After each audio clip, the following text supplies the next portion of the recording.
good evening to you. A special live broadcast, a countdown to the lockdown with Simpiwe Nqakula, Tsepiso Makwetla and Aldrin Simpia. Let's go to Doornkop, where the Minister of Military Defense, Minister Nqakula, is currently addressing the media. Minister, it's going to from the Sunday Times. There was a bit of concern about resources, whether it's just enabling the soldiers to do their work, but also the number of soldiers. Can you just perhaps take the country in your confidence about whether the SANDF is adequately resourced during these 21 days? It can never be adequately resourced, as you know. Budget votes, and even when we appear before the portfolio committee, you've also had the portfolio committee itself calling on government to provide more resources to the South African National Defence Force, the Department of Defence as a whole actually. But we are saying, in spite of all that, now there is a challenge. There is work to be done. Our people need to be defended.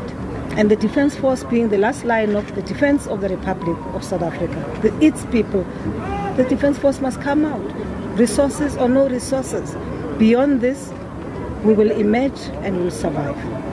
Minister, from the SABC, Minister, is there any discussions of extending the mission that the armed forces have beyond the 21 days? Are those discussions being had? Because you've had the Premier of Gauteng, Premier David Makhura, encouraging and saying that citizens and those who reside in Gauteng should not move outside the province and go to other places, because he can't guarantee that after 21 days they will be allowed back into the province. Is there any talk of that nature? Nothing. We haven't had that kind of discussion. In fact, whatever decision will be taken at whatever point, if there's a change, it would have to be informed by an assessment of health workers on the ground and the Minister of Health. So we believe for now, the 3 weeks which the President has asked us to lock down, that it will yield the necessary positive results. If it doesn't, then there's another matter. At that point, the National Command Council will discuss and take a decision. Minister Nqakula, with the SABC, by any chance, do we have the number of those who are deployed on the ground? No. You know why it's a no? The reason why it's a no, we don't have the numbers of people who are deployed. It is because each situation is assessed on the basis of the developments on the ground. For now, what we have members who are on parade here who are being deployed in this province of Gauteng. Countrywide, we also have members on standby who probably have started rolling out now to the different areas.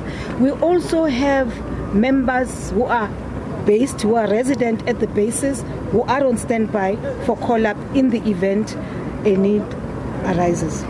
Ladies and gentlemen, thank you very much. Hotspots that maybe these weeks are going, or it's just random, sporadic? There can't be random, sporadic deployment.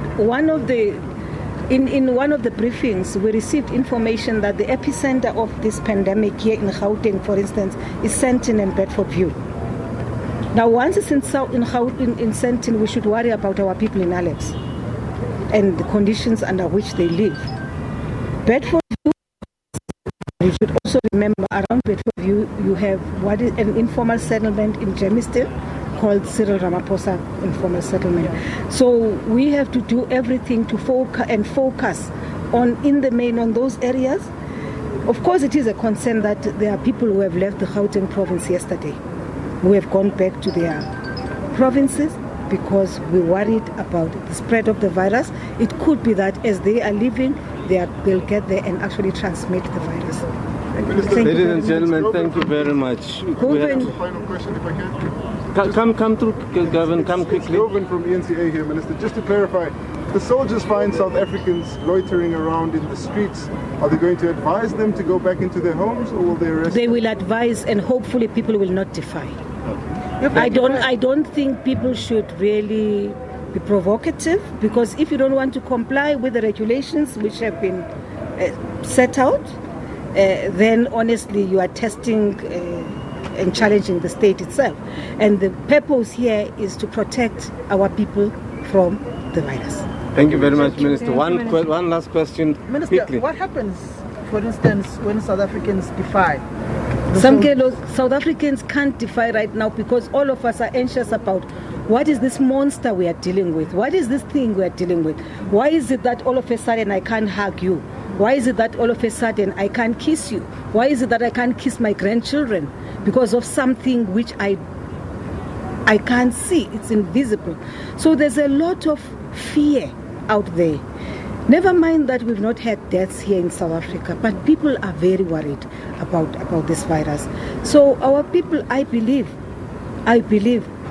will take responsibility and show that they are responsible citizens by complying with the regulations, not only complying with the regulations, but make sure that really they don't test the police and the South African National Defence Force. But what mechanism, how far can the Defence Force go? They will enforce the law and they will engage until it gets to that point. It gets to that. Of course, there'll be education, but it will get to that point where a policeman or a woman or a soldier will then say, I've been negotiating with you, just move. So there will be time for scope and donor? It's not scope and donor. No. There's no scope and donor. I did explain this yesterday. We're not in a situation of instability, of lawlessness, of ungovernability. We are in a situation where we want to protect ourselves from something which we don't know. So I think that it will be okay. Our people are receptive. Our people are happy. Of course, you do have few people who are sending fake videos. For instance, today I received the convoy which went to Limpopo for the Armed Forces Day on the 21st of February. People are saying it's a convoy of soldiers moving from here to the deployment areas of tonight for the lockdown. And it's not true. And we know that. And people are asking, Chief, why all this? What war are they going to fight? Look, the war is against an invisible enemy. We don't even know where it comes from and how it started. We hear people talking, but we don't know how it started. We don't even know how it got here and how we found ourselves with a statistic of more than 900 people who are infected. Minister, thank you very much. Thank you very much. Thank you, guys. Thank you. Thank you. Thank you, Papa. Well, there you have it from the Minister of Defence, Nosiviwe Nqakula. In just a moment, Tsepiso will be speaking to Samkela Maseko about what the outcomes of that impromptu press briefings were, as well as the response from some of the soldiers after that address by the Commander-in-Chief. We have breaking news that just came in.